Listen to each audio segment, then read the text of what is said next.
महारास प्रिय सामने है, उनके आगे उनके साथ ललित गति से नाचना, उनकी ओर देख देख कर सहज भाव से मुस्कुराना, प्रिय को प्रेम से निहारना, उनको जरा भी इधर उधर मुड़ते देख रूठ जाना, फिर मान जाना।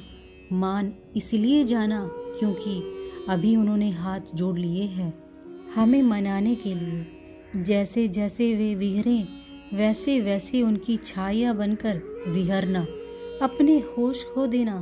कोई नहीं सिर्फ तू, बस इसी भाव में भावित रहना। और कोई सत्ता नहीं, कोई देश नहीं, कोई काल नहीं, बस वे है और अलग अलग मैं बनी हम है। ये प्रेम का पूरा पागलपन है महाराज, पर पूरे पागल बने महाराज में सम्मिलित भी तो नहीं हो सकते। ज्ञान, प्रकाश, अच्छाई ये तो सब दे सकते हैं अपने प्रियतम को, पर अपना अंधकार, अपने हिस्से का पाप, अपने भाग की बुराई, इनको देने का साहस किसी प्रेमी में नहीं होता। बल्कि हम तो अच्छाई को दिखाते हैं अपने प्रिय को और बुराई को हृदय के कोने में ही कहीं छुपा लेते हैं और उस पाप को ऐसी जगह छुपाते हैं कि प्रिय कहीं देख ना ले। ये डर बना ही रहता है, पर महारास में सब कुछ प्रियतम के सामने रखना है। जीवन का प्रकाश ही नहीं, अंधकार भी, पुण्य ही नहीं, पाप भी, अपनी सुंदरता ही नहीं, भीतर की कुरूपता भी, क्योंकि हमारे हृदय में अब वो प्रियतम बैठ चुका है। अब वह टटोलेगा, पर डर कैसा? जब प्रिय अपना है तो पाप भी उगाड़ दो, पर याद रखो अपने को पराया समझ उसे अपना समझो। तब दुराव नहीं होगा, तब कोई छुपाव नहीं होगा। छुपाव तो वहाँ होता है ना जहाँ उसे अपना ना मानकर अपने को अपना माना जाए। वह सब देख सकता है, वह सब जगह है, वह तुम्हारे भीतर भी देख सकता है और बाहर भी देख सकता है। वह सर्वत्र है, वही है। उसकी हर ताल में अपनी ताल मिलाना, यही महारास है। उसके हर राग में अपना राग मिलाना, यही महारास है। उसकी हर इच्छा में अपने आप को बहा देना, यही महारास है। बस घूमते रहना, उसके चारों ओर घूमते रहना, उसकी एक झलक में ही अपने आप को न्यौछावर कर देना, यही महारास है। सब ले ले मेरा, मेरा मन, मेरी बुद्धि, मेरा चित्त, मेरा अहंकार, सब ले ले, तेरे ही रंग में रंग जाऊं मैं। हे वज्रनाभ, यही महारास है। कोई नहीं है इस वृंदावन में आज, ना कोई पुरुष है, ना कोई स्त्री है, ना कोई कृष्ण है, ना ही गोपी है, बस रस है। मात्र एक ही तत्व है इस वृंदावन में, वो है रस। रस ही गोपी है, रस ही गोपाल है, रस ही श्री राधा है, रस ही वृंदावन है। उन्हीं रसों के समूह का ही नाम रास, महारास है। हे वज्रनाभ, इस भूमि ने, इस पवित्र भूमि श्री धाम वृंदावन में जो रस बरसा, जिस रस के समूह का एक साथ नर्तन हुआ, वो देवों को भी और महादेवों को भी चकित करने वाला था। देव विमानों में बैठ अंतरिक्ष में आ गए थे।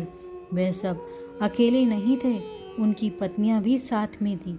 अंतरिक्ष विमानों से छा गया था और जैसे ही महारास प्रारंभ हुआ, वृंदावन में फूलों की वर्षा शुरू कर दी थी।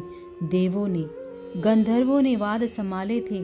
नारद जी अपनी वीणा बजाते हुए नाच रहे थे।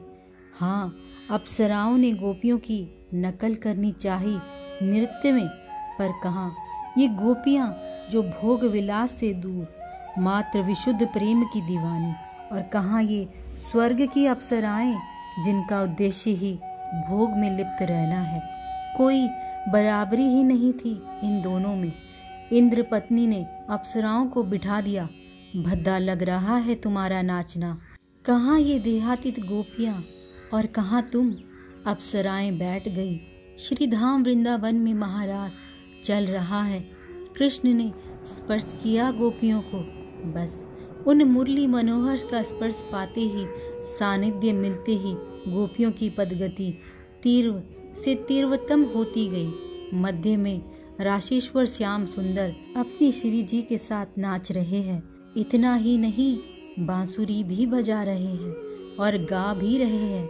श्याम सुंदर और उनकी श्री राधा रानी, अन्य गोपियों की ये मंडली इतनी सुंदर लग रही थी कि देवों को भी देह सूद ना रही। इधर वृंदावन में चांदनी रात है, पूर्णिमा है, चंद्रमा अपनी पूर्णता में खिला है। यमुना का सुंदर पुलिन है। राशेश्वर ने सप्तम स्वर उठाया और वह गूंजता चला गया। सारे ब्रह्मांडों को चीरता वह स्वर ब्रह्मलोक से भी आगे निकल गया था। गगन में सब स्तब्ध हो गए थे। गायन अपने चरम पर था। सब नाच रही थी गोपियां, साथ में गायन भी चल रहा था। पर अब गायन को रोक दिया गया क्योंकि ताल की गति तीव्रतम हो रही थी। अब बस नृत्य हो रहा है। बड़ी तेजी से सब नाच रहे हैं। तीव्रता से नाचने के कारण गोपियों के केश खुल गए हैं। अरुण मुख हो गया है सबका। हे वज्रनाभ, इस महारास में संपूर्ण सृष्टि का कण कण अस्थिर हो उठा था। सब अणु अनंत काल तक इस नृत्य वेग से नर्तन करते रहेंगे। इतना ही नहीं, वायु ही क्यों, ग्रहों की गति भी थकित हो गई थी। केवल कालिंदी पर ही उत्ताल तरंगे उठ रही थी। यमुना का प्रवाह उल्टा हो गया था और अनंत कंबलों को लाकर किनारे में ढेर लगा दिया था। यमुना ने चित्कार कर उठी थी देव पत्नियां। ऋषि अंतरिक्ष से श्री कृष्ण चंद्र जू की जय जय, अलादिनी श्री राधा रानी की जय जय, समस्त सखी वृंदावन की जय जय, श्रीधाम वृंदावन की जय जय। नृत्य अब बंद हुआ। गोपियों ने प्रगाढ़ आलिंगन किया अपने प्रिय को।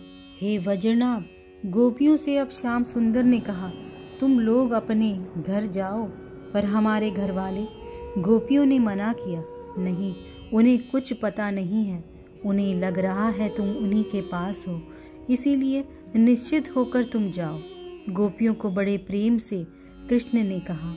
गोपियां अपलक नेत्रों से देखती रही अपने प्यारे को। जाने की कहाँ इच्छा थी इनकी। ये महारास है वज्रनाभ, ये दिव्य मधुर अति मधुर महारास है। ये योग, ज्ञान, कर्म और भक्ति से भी आगे की स्थिति है। महाराज, ये प्रेम का एक अलग ही छलकता हुआ रूप है। इसको वही जान या समझ पाता है जिसके ऊपर राशेश्वर या राशेश्वरी की कृपा हो। बाकी तो नैतिकता के छूचे मापदंड में ही उलझे रहते हैं। इतना कहकर महर्षि उसी रस के महारास के अगाध सिंधु में फिर डूब गए। जय श्री राधा, जय श्री हरिवंश।